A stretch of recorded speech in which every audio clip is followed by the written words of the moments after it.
महापुरुष जो होते हैं उनकी कथनी और करनी एक होती है, और महापुरुष संख्या में कम ही होते हैं, यानी हजारों में एक आध मिल जाते हैं। इसका कारण है कि उनके पास जो श्रेष्ठ गुण होते हैं जो आप लोगों के पास नहीं होते हैं, इसलिए वह महापुरुष कहलाते हैं। ऐसे हमारे आचार्य भगवान जो कि हमारे बीच में नहीं है, लेकिन सहज भाव से जिनने आकर मेरी सृष्टि संवारी है, कुछ ना लेकर दिया बहुत ही, शिष्य सभी आभारी हैं, मांग रहा था दर दर में तो मिला नहीं वो ज्ञान कहीं, बिन मांगे दे दिया सभी को, चाहत की दरकार नहीं। ऐसे आचार्य भगवान के चरणों में हम ये पंक्तियां जो हमने निवेदित की हैं, ऐसे आचार्य भगवान की जो होता है ना, बूढ़ा इंसान धरती का सबसे बड़ा शिक्षालय होता है। ऐसे हमारे आचार्य भगवान वृद्ध अवस्था में थे, उन्होंने हमें सब कुछ सिखा दिया, बता दिया और वह चले गए। तो भविष्य की उन्नति के लिए वर्तमान का बलिदान देना पड़ता है। तो जो व्यक्ति कदम दर कदम चलकर चोटी पर पहुंचता है, वह उस व्यक्ति से कहीं ज्यादा सम्मान पाता है जो हेलीकॉप्टर से चोटी पर पहुंचता है। हेलीकॉप्टर से तो कई लोग पहुंच जाते हैं तो उनको उतना सम्मान नहीं मिलता, लेकिन पीछे बंधे हैं हाथ, शर्त है सफर, किससे कहें पांव का कांटा निकाल देना। तो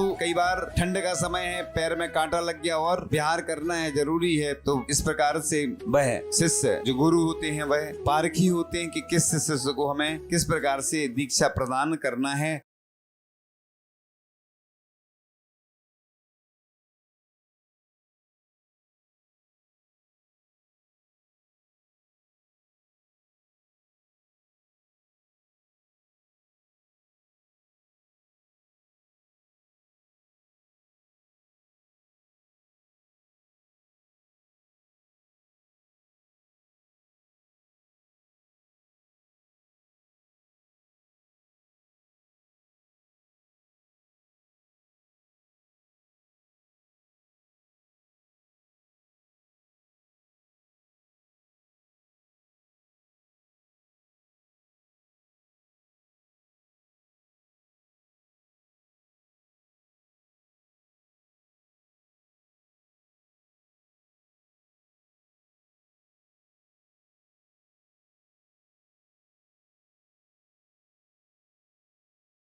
कर्म सिद्धांत क्या कहता है कि आप सामने वाले के बुरे के बारे में सोच रहे हैं, आपने मन से प्लानिंग बनाई और प्लानिंग बना के आप प्रयास कर रहे हैं कि सामने वाले को हम तकलीफ पहुंचाए, कष्ट देंगे, भले आप पहुंचा पाए चाहे नहीं। मन से आपने प्लानिंग भर कर ली, क्या हो गया? कर्म बंद हो गया। अब आप वचन और शरीर से कर पाए या ना कर पाए। जिस तरह आपने आग से जला हुआ हाथ में अंगारा ले लिया, क्या ले लिया? हाथ में अंगारा ले लिया। क्यों ले लिया? अब सामने वाले पर अपन अंगारा फेंकेंगे, वह जल जाएगा। अरे अंगारा जब आप फेंकेंगे, जब उस पर गिरेगा तब जलेगा। सबसे पहले तो अपना हाथ ही जल गया ना। लाल लाल अंगारा हाथ पे रखा, उससे हाथ पर फूले आ गए। उस पे जब पड़ेंगे तो पड़ेंगे, वो गिरेगा नहीं गिरेगा क्या होगा? तो इसलिए कर्म सिद्धांत कह रहा है सामने वाले का अहित होगा या ना होगा, वो विषय उसका अहित होगा